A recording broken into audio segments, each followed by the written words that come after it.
Welcome back to CS103 Machines, Languages and Computation, and we're going to be looking at languages a bit more in this lecture, but the languages are just going to consist of strings of characters. In fact, a language will be defined as a set of strings which are generated by a grammar in the same format as the grammars we've already seen. There'll be context-free grammars. And we're also going to look at how we can characterize those sets of strings by using things called regular expressions that capture the repeating structures. So let's have a look. So we can generate strings in exactly the same way that we generate sentences. We just use single letters instead of words like push, pop, Brian, barrel, and so on. So for example, if say we've got a rule that looks like this. The start symbol is S. And it says here the start symbol consists of A and another S. So you can already see what that rule does. It basically takes an existing string which conforms to an S, and it adds an A to the front of it. That's recursive. And if that's all we had, we would just generate an infinitely long string of A's, which would never stop.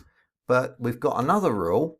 S rewrites as a B on its own, and that's the kind of base case or the non-recursive rule. When you're writing one of these, you might write the rules in the opposite sequence, but I've written them this way around for this. So you can have as much looping as you like using this grammar. So let's generate a random string. So we're not generating sentences now, we're generating strings, but they're still strings of a language.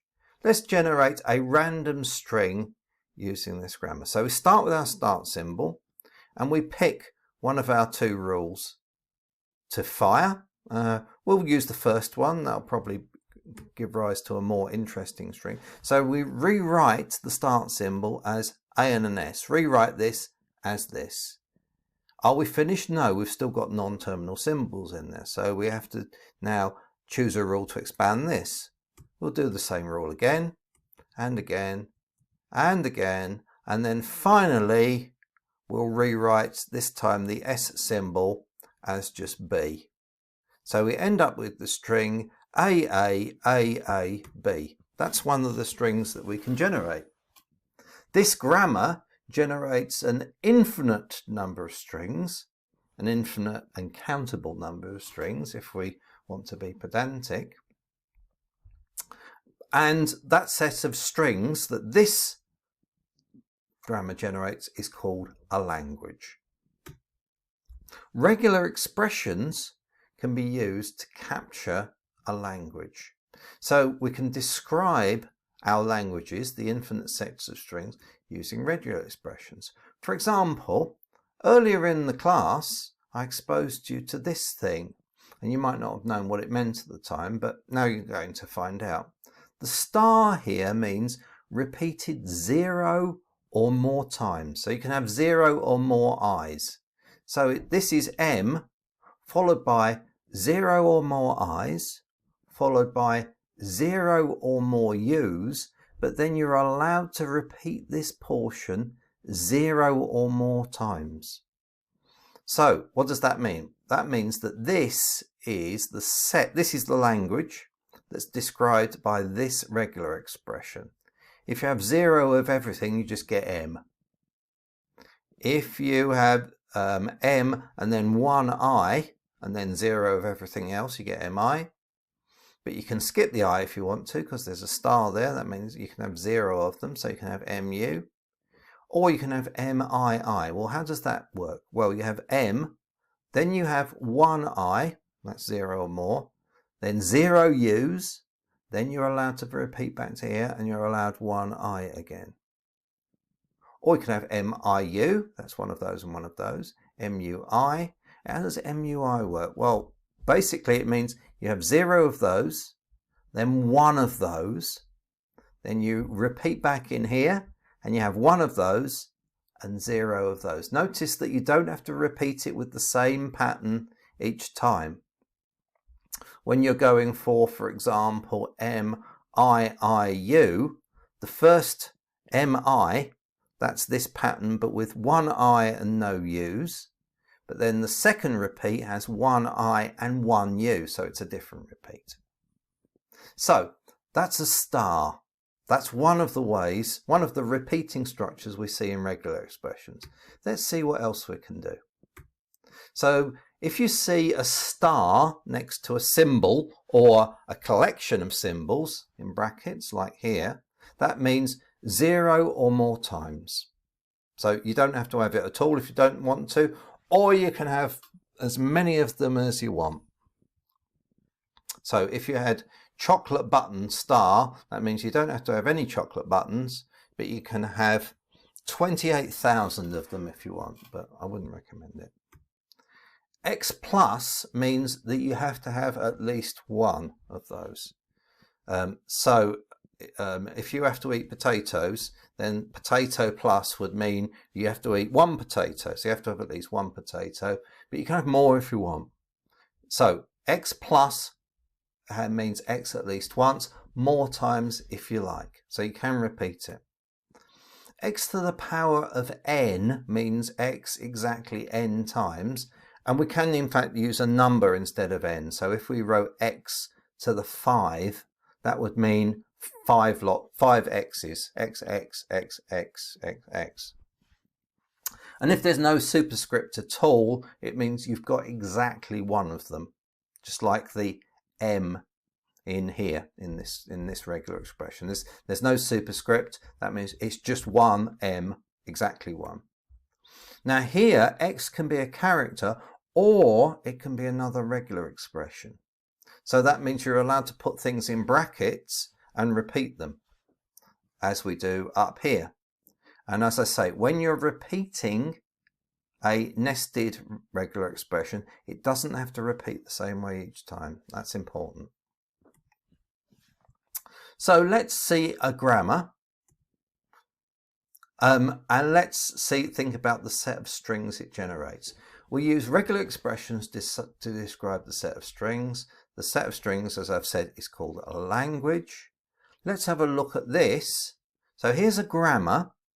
It generates a language. Think about how you would describe that language using a regular expression. So stop the video now and think about, write down a regular expression for me that describes the language that grammar there, this grammar here generates. So stop the video now and write that down on a bit of paper. Okay, so the answer to the exercise is A star B.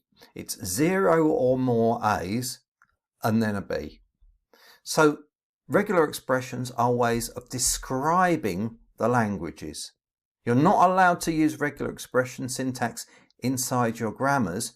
Your regular expressions are a way of describing the language that these things that you've been writing for the last few weeks that they generate. It's a way of describing what they do. So with all that said, I've got some exercises for you for this week. And I'd like you to have a go at these before the tutorial on Thursday, and you can take them along and show them to your tutor if you need some help with them. So consider this grammar. Here's a bit of a grammar. The start symbol is S. It's not just a bit of a grammar, it's a whole grammar, it's just a small grammar. The start symbol is S. S rewrites as an A and a B. A rewrites as an A and then a non-terminal A. So you've got a terminal A, non-terminal A. Or A rewrites as an A on its own. Then you've got B rewrites as a B on its own, and that's it. That's all that B rewrites as. So what I'd like you to do is generate a bunch of strings using that grammar. So generate them randomly, or generate them shortest first, and then the next, and then the next, and then the next. Ask yourself, what's the shortest string that this thing generates? Generate a bunch. Once you've done that, tell me what regular expression describes the language that this grammar generates. So how would you describe that using a regular expression, using the syntax that we used on that slide there? So, for example, that was the regular expression, A star B, that's what we used for that grammar. But how would we describe the language that this grammar generates as a regular expression? After you've done that, I'd like you to write for me some grammars. 3 grammars, in fact.